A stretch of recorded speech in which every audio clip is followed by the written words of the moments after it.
భారతదేశాన్ని రక్షించుకోవాల్సిన సమయం ఆసన్నమైంది. భారతదేశాన్ని బ్రిటిష్ వాళ్ళ చేతుల నుండి కాపాడుకున్నాము.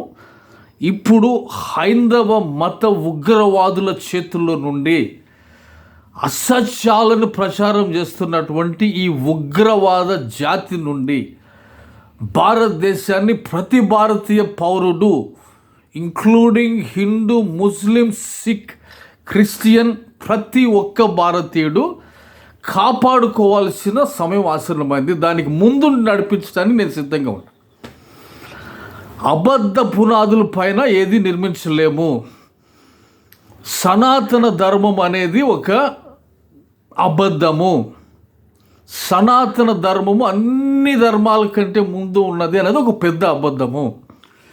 Academic, scientific, historical, archaeological, evidence based వెళ్ళిన సొసైటీలు మాత్రమే అభివృద్ధిలోకి వెళ్తాయి.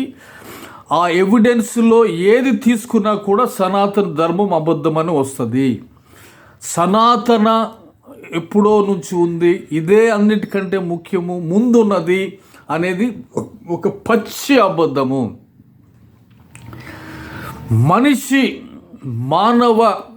హ్యూమన్ సివిలైజేషన్ 3 లక్షల సంవత్సరాలకి వెళ్తుంది. అకాడమిక్ స్టడీస్ కూడా వెళ్తే డిఎన్ఏ ఎవిడెన్సెస్ ప్రకారంగా ఆఫ్రికా నుండి బయటకు రావటం, అక్కడ నుండి మైగ్రేషన్ కావటము, భారతదేశంలో ప్రత్యేకించి మూలవాసులుగా ఉన్న వాళ్ళు 65,000 సంవత్సరాల క్రితమే ఇక్కడికి మైగ్రేషన్ అయి ఆఫ్రికా నుండి వచ్చినట్టుగా డిఎన్ఏ ఎవిడెన్సెస్ మనకి కరెక్ట్ కనపడుతుంది. దీనికి హిందుత్వవాదులు ఏదైతే ఉగ్రవాద రూపంలోకి వెళ్తుందో ఆ హిందుత్వవాదులకి ఇది నచ్చదు. కానీ నిజాన్ని మనం ఖచ్చితంగా మాట్లాడాల్సిందే. భారత్ని రక్షించుకోవాల్సిందే. భారత్ని నిజం మీద కట్టబడాల్సిందే. నా ముస్లిం సోదరుల్ని ఎడారి మతస్థులు అంటారు, క్రైస్తవ సోదరుల్ని బయట దేశస్తులు అంటారు. ఇది మత జాడ్యం. ఇది ఓటు బ్యాంక్ పాలిటిక్స్ కోసం అబద్ధాలని ఆర్ఎస్ఎస్, బీజేపీ సొసైటీలో అన్ని రకాలుగా తీసుకుని వెళ్ళి వాళ్ళు సీట్లు కాపాడుకునే కోసం వాడుతున్నటువంటి మాఫియా ఉగ్రవాద కుట్ర మాత్రమే. ఈ కుట్రలో చదువు లేని వాళ్ళు, ప్రత్యేకించి ఇంగ్లీష్ రాని వాళ్ళు, బయట ప్రపంచంలో ఏం జరుగుతుందో అవగాహన లేని వాళ్ళు ఇందులో మోసపోతున్నారు. సైన్స్, ఎడ్యుకేషను, ట్రూత్ ప్రపంచాన్ని అభివృద్ధి చేసినాయి. ఈ మూడింటికి భిన్నంగా నిలబడేదే హైందవ మతము. హైందవ సిద్ధాంతాలు.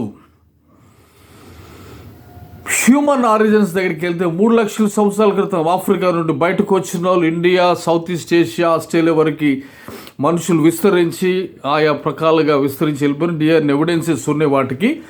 ఆ తర్వాత మైగ్రేషన్ థియరీలో పార్ట్గా ఆరియన్స్ అనేటి వాళ్ళు వచ్చారు భారతదేశంలోనికి.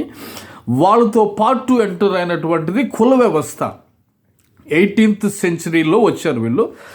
బట్ దాన్ని తిరస్కరించి బౌద్ధ మతం వచ్చింది, బౌద్ధ జైన్ మతాలు వచ్చినాయి. వాటిని ఎప్పుడే అశోకుడు, బుద్ధుడు 550 BCలోనే వీటిని నల్లిఫై చేసి ఇవి మాకు వద్దు అని తిరస్కరించి బుద్ధ మతం స్థాపించబడింది. With quest for knowledge. వాళ్ళు నాలెడ్జ్ బేస్డ్ సొసైటీల వైపు వెళ్ళాలనేటువంటి దృక్పథంతో వాళ్ళు బుద్ధ మతము 12వ శతాబ్దం వరకు భారతదేశంలో ఉంది. భారతదేశాన్ని విచ్ఛిన్నం చేసి, బలహీనం చేసి, కుల వ్యవస్థ అనేటువంటి పేరుతో బలహీనపరిచి, ఐక్యమత్యం లేకుండా పరాయి దేశస్తులు దండెత్తటానికి ప్రథమ కారణము హైందవ మతంలో ఉన్నటువంటి లూప్ హోల్సే. బ్రిటిష్ వాడు కానీ మొఘలులు కానీ దండెత్తి రావడానికి అది గమనించి ఈ కుల వ్యవస్థ, ఈ డిస్క్రిమినేషన్ దేశానికి ప్రమాదకరము అని చెప్పి గమనించి వాళ్ళు ఈ దేశాల మీదకి దండెత్తి రావడం జరిగింది, ఈ దేశాలను లూటీ చేయడం జరిగింది, ఈ దేశంలో సెటిల్ అయిపోయినారు. ఇప్పుడు దీనికి మూలవాసులు ఎవరు అంటే ఫస్ట్ ఆఫ్రికా నుండి వచ్చిన వాళ్ళు మూలవాసులు అవుతారు, తర్వాత వచ్చిన ఆర్యులు అవుతారు.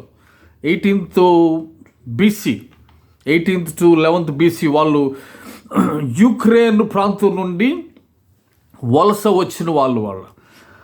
ఆ టైంలో మనకి 15వ శతాబ్దము BC 15వ శతాబ్దంలో ఈజిప్ట్ సివిలైజేషన్ నుండి, తర్వాత మిడిల్ ఈస్ట్, తర్వాత ఈ ఇండో యూరోపియన్ సివిలైజేషన్స్లో నుండి కలయికగా ఋగ్వేదము అనేది ఏర్పడింది. ఋగ్వేదములు ఉన్న పేర్లు ఈజిప్టియన్ సివిలైజేషన్లో ఉంటాయి, వాటికి కనెక్షన్లు ఉన్నాయి. డివైన్ రెవల్యూషన్ అనేది పచ్చి అబద్ధం అని అనాలి. ఎందుకంటే ఏ దేవుడైనా కానీ డిస్క్రిమినేట్ చేయాలని కోరుకుంటే వాడు దేవుడే కాదు. ఫస్ట్ మనుషులందరూ సమానం అని చెప్పే వాడు దేవుడు అవుతాడు. అంటే వాడు చేసిన మనుషులు, if he is a creator, logic వదిలేయద్దు. మనిషిని సృష్టించినది దేవుడు అయితే అందరూ సమానమే అనాల, లాజిక్ అది. అంతేగాని ఒకళ్ళు చెప్పుల కింద నుంచి వచ్చారు, ఒకళ్ళు తలకాయల నుండి వచ్చారు అనేటువంటి డిస్క్రిమినేషన్ వర్ణ వ్యవస్థ తీసుకొస్తారు, తర్వాత కుల వ్యవస్థగా అయింది అంటారు. బట్ ఏది ఏమైనా కూడా మనుషులందరూ సమానమే అని చెప్పలేదు. ఆ సమానత్వం అనే సిద్ధాంతము లేదు. కాబట్టే భారతదేశం అనేక వర్గాలుగా, అనేక చిన్న చిన్న సామంత రాజుల చేతుల కిందకి విచ్ఛిన్నమైపోయి, భారతదేశంలో విజ్ఞానం చాలా ఎక్కువగా ఉండేది అనుకున్నది. ఎస్, బికాజ్ బుద్ధుడు ఉన్నాడు. అప్పుడు ఆలోచించేటువంటి పరిస్థితులు అప్పుడు మేల్కొన్నాయి. వేదాలను తిరస్కరించిన తర్వాత అవి వచ్చినవి. ఆ టైంలో ఆలోచించిన టైంలో ఈ తక్షల యూనివర్సిటీలు ఇవన్నీ రావటం జరిగినవి. భారతదేశ చరిత్రని ఖచ్చితంగా తెలుసుకోవాలి, ఆరిజిన్స్కి వెళ్ళాలి, మూలాలకి వెళ్ళాలి. హిందూ మతం ఆరిజిన్ ఏంటి? సింధు నాగరికతకి హిందూ మతానికి లింకులు ఉన్నట్టుగా ఖచ్చితమైన స్పష్టమైన ఆధారాలు ఇంతవరకు లేవు. హిందూ మతం ఆరిజిన్ ఋగ్వేదము నుండి, ఋగ్వేదము ఈజిప్ట్ నాగరికత, ఇండో యూరోపియన్ సివిలైజేషన్ కలయికల్లో గుండా ఋగ్వేదంలో నుండి సామ, యజుర్వ, మిగతా వేదాలు, తర్వాత మిగతా అన్ని రావటం జరిగినాయి. రైట్. అండ్ ఆదిమ హిందూ మతంలో గుడులు లేవు, విగ్రహారాధన లేదు. వాళ్ళు సృష్టిలో దేవుడిని వెతికేవాళ్ళు. Just like Egyptians, just like many other ancient believes. వాళ్ళు సూర్యుడని, ప్రకృతిలో వాయువు అని, వర్షం అని ప్రకృతి ఆరాధకులుగా వాళ్ళు ఉన్నారు. వాళ్ళు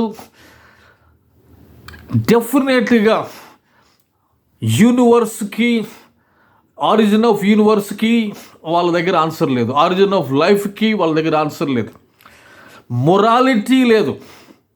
యూనివర్సల్ మొరాలిటీ కోడ్ హిందూ మతంలో లేదు. ఆధారాలు లేనటువంటి నమ్మకము మాత్రమే అది. ఈ నమ్మకాన్ని పట్టుకొని ఒక జాతి మొత్తాన్ని నువ్వు అంటరాని వాడివురా, గత జన్మలో ఏదో నువ్వు చేసినావు కాబట్టి ఇప్పుడు నువ్వు అంటరాని వాడివైనావు అనేసి యూనివర్సల్ మోరల్ కోడ్ లేదు. కాబట్టి ఒక జాతి మొత్తాన్ని అంటరాని వాళ్ళుగా చూసి విచ్ఛిన్నము చేసినటువంటి నమ్మకం ఇది. సత్యం కాదు. సత్యం అనే దానికి ఒక మొరాలిటీ ఉండాలి, యూనివర్సల్ మొరాలిటీ ఉండాలి. ఆ యూనివర్సల్ మొరాలిటీ అనేది హిందూ మతంలో లేదు. యూనివర్సల్ మొరాలిటీ లేకుండా సొసైటీ నిర్మించబడలేదు. ఎక్కడ మొరాలిటీ ఉంది? ఇక్కడ దేవుడు లేడు అంటే నువ్వు హిందువే, దేవుడు ఉన్నాడు అంటే నువ్వు హిందువే. అందులో మొరాలిటీ ఏంటి? మ్యాథ్స్ ఏంటి? 2+2 4, 2+2 6 అవ్వచ్చు, 2+2 4 అవ్వచ్చు, 2+2 7 అవ్వచ్చు. అది ఎక్కడ న్యాయం? అది న్యాయం లేని వ్యవస్థలు దేశాలను నిర్మించలేవు. అది న్యాయం కాదు, అన్యాయం. అది 2+2 = 4. అది ఏ ఫిక్స్డ్ మొరాలిటీ. ఆ మొరాలిటీ దిక్కు లేనటువంటి సిద్ధాంతము నమ్మకం మాత్రమే. నువ్వు గత జన్మలో ఏదో చేసావు కాబట్టి నీకు ఇవి సంక్రమించి నువ్వు అనేటువంటి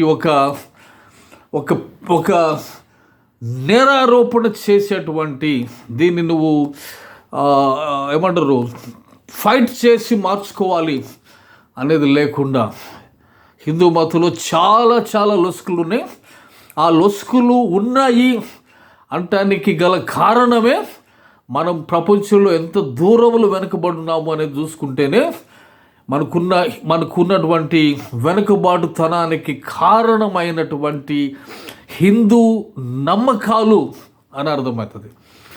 మీకు నిజంగా తలకాయ ఉండి ఆలోచించే మేధస్సు ఉంటే ఆ మేధస్సులో లాజిక్, రీజనింగు, మొరాలిటీ, తోటి మనిషిని నువ్వు అంటరాని వాడివి అనేది ఏంటి?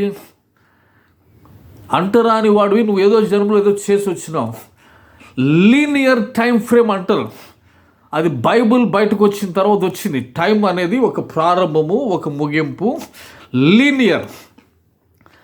Universe had a beginning 13.4 billion years ago. And భూమికి ఒక ప్రారంభం ఉంది. లీనియర్ టైం లైన్లోకి వస్తే ఇవన్నీ scientifically 13.4 billion years ago universe ప్రారంభమైంది. హిందూ మతాల్లోకి వెళ్ళినప్పుడు ప్రారంభాలు ఉండవు, అంత సైక్లిక్ టైం ఉంటుంది అక్కడ.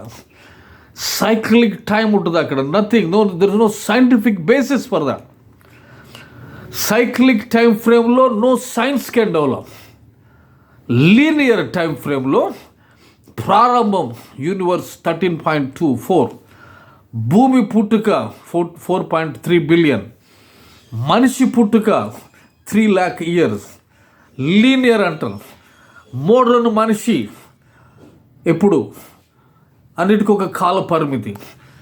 సత్యానికి సంబంధించి, మొరాలిటీకి సంబంధించి వీటి మీద కట్టబడింది కాబట్టే ఆధునిక ప్రపంచము ఈ రోజున ఇట్లా ఉంది. ఆధునిక ప్రపంచం కట్టబడటానికి కారణము బైబిల్. స్టడీ చేయండి, దేశం కోసం పోరాడండి.